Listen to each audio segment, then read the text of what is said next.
All right, folks, it is that time of year again. Time for our annual 2020-2021 NFL playoff predictions, which I guess is only applicable for this season because there's only one 2020-2021 season. But you know what? We're not here for semantics. We're here for very imprecise National Football League playoff prediction videos. So let's do it. All right, so of course we have the expanded playoff format. So we have 14 teams to the usual 12, so we do have a little bit of adjustments to the playoff brackets here. But by and large, it's kind of the same standard. The low seed plays the highest remaining seed, so on and so forth, until we get all the way to the Super Bowl, which is first Sunday in February this year, as it has been the case since 2004. So yeah, how about that? All right. Let's start over here on the NFC side of things. Rams taking on Seattle. Seattle just played LA, I think about 2 weeks ago. I think that's a pretty good preview what to expect here. I think the Rams have a good defense, but they just don't have an answer going, tit for tat against the Seahawks. I think Seattle wins this one. They should win it pretty easily. I got them winning like 21-10, pretty high margin there. Just gonna pencil that in real quick. My free hand, if that's all possible. So that's going to be, that's going to be 10 for LA and 21 for Seattle. So that should be a pretty easy win for Seahawks. Chicago and New Orleans, a lot of danger going on this one because they're also simulcast this one on Nickelodeon. So that means you're going to be hearing lots of profanity, probably some racial slurs. Somebody might take their helmet and try to hit another guy upside the head and really have like SpongeBob sound effects for it. That'd be great. Regardless, Chicago, I just don't see them making it. I think they're a good team and all, but I just don't see them, stank up against that New Orleans offense, especially that run game, even with Kamara with the COVID. I just don't see how New Orleans loses without having like the entire offensive line out with protocol and Drew Brees, fracturing a hip in the bathtub before the game. So this one should be pretty easy. I've got New Orleans 37, Chicago 10. That sounds like a good number. So of course, New Orleans being the number 2 seed, that means they're automatically penciled in for the divisional round. So they got a home game in the Superdome, at least one. So there's that. All right, Tampa Bay and Washington. Now this is the one where I'm not really that crazy about going for the upsets, but Tampa Bay, they've been really inconsistent. When they've been good against lesser opponents, they've looked really good, a lot of offense. But when they're against teams that actually have signs of defense, they kind of struggle. And they struggle very, very, very, very much. And I think Washington actually has a pretty good defense heading this one. And I think they're not going to be able to stop they're not going to be able to stop them. I think Washington's actually going to get the upset on this one. I think Tom Brady's going to get bottled up. I don't think Tampa Bay's going to be able to get the run game going. And I think Washington's going to get some good numbers out of their very underrated receiving units. It's going to be close. It's not going to be a blowout, but I think at the end of the day, Washington should walk away winning this one 23-20. So how about that? Okay, so once again, lowest plays highest remaining. So it's going to set up the following matchups in the divisional round. Green Bay and Washington, and New Orleans and Seattle. And we will come back to those very, very shortly. All right, now looking over here at the AFC side of things. First game up, Indianapolis against Buffalo. This one should be a really, really good matchup because Indianapolis has one of the best offenses in the league. Buffalo has one of the best defenses and also one of those explosive offenses. So it's a question of what do you trust more, Indianapolis's potent run game, or do you trust Buffalo's aerial game? And I think in this one, again, it's going to be close. Probably one of the closer games we have in the playoffs this year. But then I just think Buffalo's defense is going to be enough to gut it out. I got faith in Josh Allen. He probably should be MVP of the year in my humblest of opinions. So I'm going to go Buffalo to win this one. A high-scoring affair. Oh, man, it's going to be hard to do this one with my free hand. Okay, they're going to win this one, let's say, you know what? Here we go. Forget it. I'm going to put it down like this so I can write it down. 38. I got Buffalo winning 38-28. Let's put it that way. Okay. Baltimore, Tennessee. Another very interesting matchup. Baltimore, I think, is probably the hottest team in the NFL right now going into this. They've won a bunch of games. Not just won a bunch of games, but they've won them decisively. Huge blowouts left and right. But Tennessee, I think they're vastly underrated. I don't think they've been getting the respect they deserve. I think they got that great run game with Derrick Henry. I think they've been laying that out, and Ryan Tannehill's been playing fantastic. So you got to ask yourself, what do you have faith in? Do you think you're going to put everything on the shoulders of Lamar Jackson? I mean, he's going to have to carry this team. He tried to do it last year in the playoffs. Didn't quite happen. I think we're going to get kind of the same results here, but it should be a close one. End of the day, I got Tennessee winning this one. Another tight one, 28-21. So, Ravens, I think, probably be the favorite here, but going with Tennessee. I think they're going to go pretty far this year. Something they did last year. Everybody forgot about that one. All right, then we got Cleveland and Pittsburgh, the marquee match of the weekend. This is the last one played on Sunday night. Cleveland, of course, did beat Pittsburgh over the weekend, but that was the big caveat because Pittsburgh didn't have any of their major starters in. Cleveland had all theirs in. There's some stuff with COVID, so it's kind of hard to make heads or tails what was going on there. That said, look, if you have Pittsburgh and they're playing at full potential, you got Big Ben, you got Juju Schmister, you got all those other guys. There's no way Pittsburgh should lose this one. I think Cleveland, they've improved, but they still have a lot of core deficiencies, and their defense sags. I just don't think they have the offensive tempo. They can keep a good production, and once they fall back and it gets actually into a defensive stalemate, they're going to crack. So Cleveland had a good run, but I think Pittsburgh should win this one. I think should win this one pretty handily. I'm going to give it to them, let's say, 34-14. Now, do you remember the last time the Browns were in the playoffs? Who did they play? That's right, the Steelers, 2002. That's when Tommy Max was a quarterback, right? The XFL. That's when Cleveland got up huge, and there's that massive comeback. So I don't see that happening. I think Pittsburgh's just going to, ream them out from start to finish. So there's that. All right, so that's going to give us time to go over here and update our playoff brackets. So 1 second here. All right, so lowest remaining seed, that's going to be, Buffalo is number 2. And that means Pittsburgh is going to play Buffalo. And Kansas City will get Tennessee. Oh.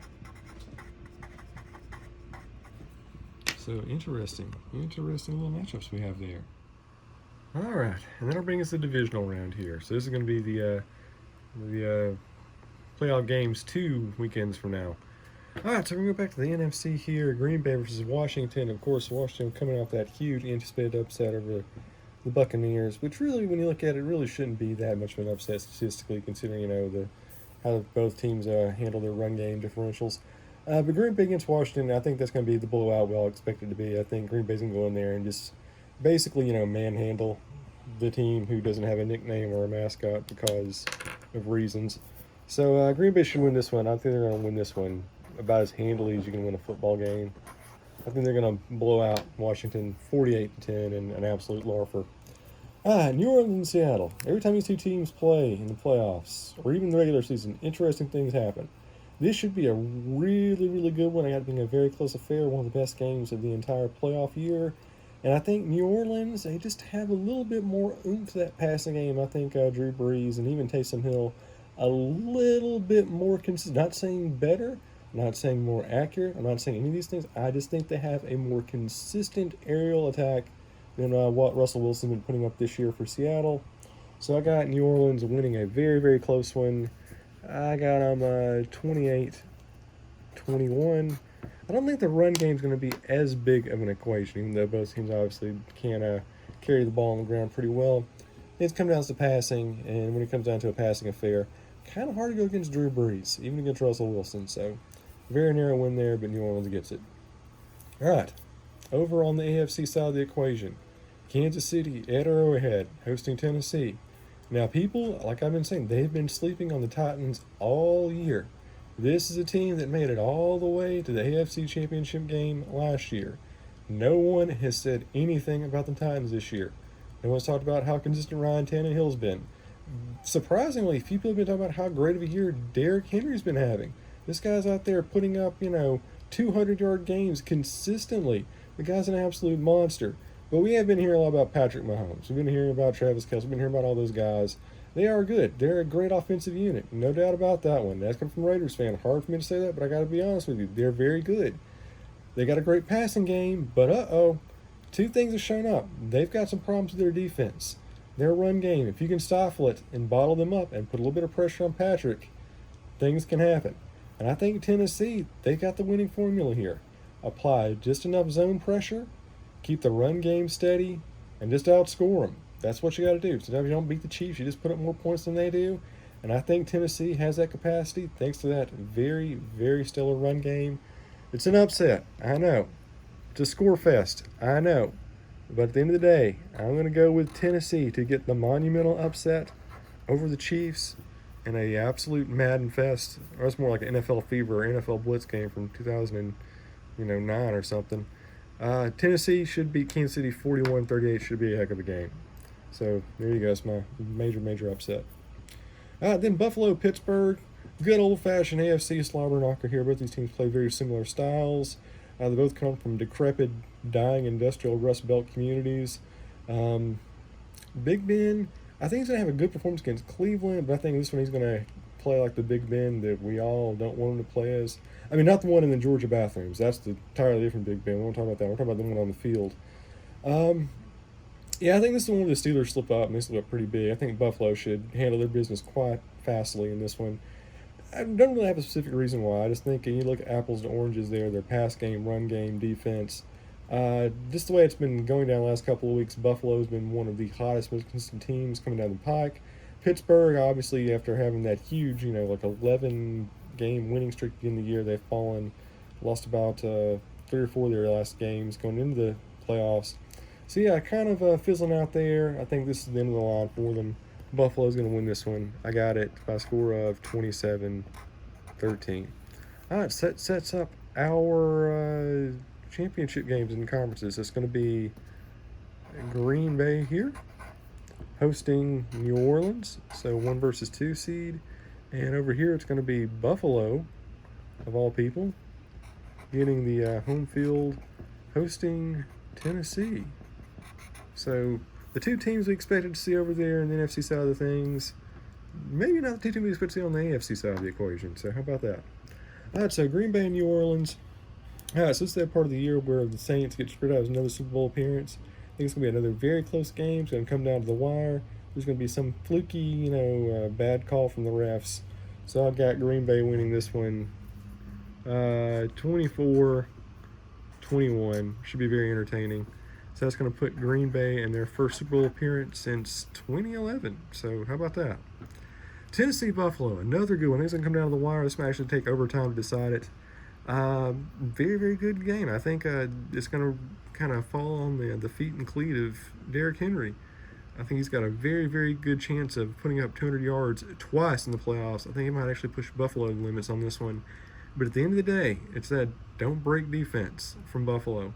It's that consistent aerial attack from Josh Allen. It's going to be very, very close, but I got Buffalo gutting this one out. I think they win by a score of 33-31, which gives us our Super Bowl for the COVID year, the Green Bay Packers and the Buffalo Bills. Now, I know what you guys are thinking. Buffalo Bills, Super Bowl. It's a foregone conclusion what happens here. And you know what? You're right. I think hopefully it sets into the wheels of motion another 4 years of Buffalo just dominating the AFC, only to make it to the Super Bowl and lose every single time. I don't even think it's going to be close to this. I think after having such a really great offensive performance at the playoffs and really on the final stretch of the year, this is where the Bills just kind of go out there and do what the Bills do. And they're going to go out there, they're going to forget where they put their helmets, going to miss field goals really easy. Should be a larfer. And I think, look at the Packers. What's made them so good is they are just so stacked up and down the field. They have not just that really good run game. They've got that great pass game. Got a very potent defense. You got Aaron Judge out there, who I think is vastly underrated. You got so many talented players in this team. And I think they just go out there and they get the job done. I think Buffalo, they're going to hang in there for about a quarter or two, but then after that, it's going to be pretty much a blowout. I don't think it's going to be an entertaining one after the second half. I got Green Bay winning this one 37-18.